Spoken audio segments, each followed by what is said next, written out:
আসসালামু আলাইকুম গাইস, আজকে আমরা আসছি বেলছড়ির অযোধ্যার এক লাউ চাষির কাছে। তো এতক্ষণ তো দেখালাম আপনাদেরকে লাউ, এখন ওই চাষির সাথে আমরা কথা বলে দেখবো। চলেন যাই তাহলে। লাউ কিন্তু প্রচুর পরিমাণ ধরছে, বাজারে কিন্তু উনি প্রত্যেকদিন বিক্রি করতেছে, এখন ওই কাজ করতেছে। আসসালামু আলাইকুম। ওয়ালাইকুম আসসালাম। কেমন আছেন? আলহামদুলিল্লাহ ভালো আছি। তো কিভাবে আপনি এই লাউ চাষের প্রতি আকৃষ্ট হইলেন বা করতে ইচ্ছুক হইলেন, আসলে এই আমি বিষয়ে যদি কিছু জানাইতেন।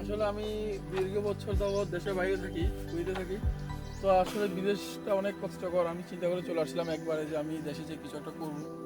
ওই প্রেক্ষিতে আমি আসলে আমার তো আর ওইরকম জায়গা জমি নাই, পাহাড়ের উপরে এই জায়গাটা আছে। তো এখানে আমি আমার আম্মার কথা শুনে এই লাউ গাছ লাগালাম লাউ চাষের প্রতি। তো আলহামদুলিল্লাহ আমার লাউয়ের ফলন আপনারা দেখতেছেন। প্রতিদিন আমরা গড়ে 50টা 60টা করে লাউ বিক্রি করতে পারতেছি। এ পর্যন্ত কতগুলো বিক্রি করছেন? এই তো 3000-3200 পিস মতো আমি লাউ বিক্রি করছি।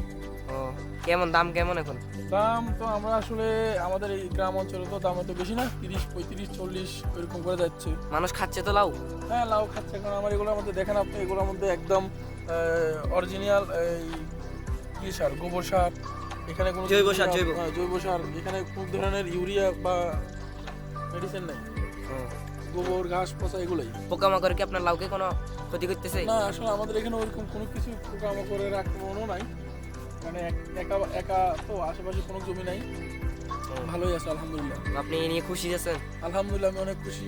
তো আপনি অন্য কি চাষিদেরকে এই বিষয়ে কিছু বলেন? হ্যাঁ, অন্য চাষিদেরকে আমি বলতে চাই যে কেউ যদি লাউ ক্ষেত করতে চায় আমার আব্বার সাথে আসি, এখানে যোগাযোগ করুক।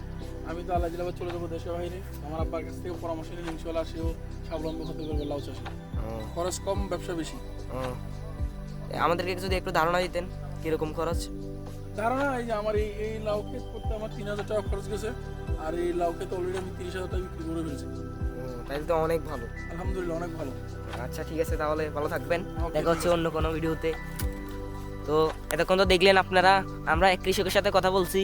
তো আপনারা যদি এরকম লাউ চাষ করতে চান তাহলে ওনার সাথে যোগাযোগ করতে পারেন। তো এই ছিল আজকের ভিডিও। তো দেখা হচ্ছে নেক্সট কোনো ভিডিওতে।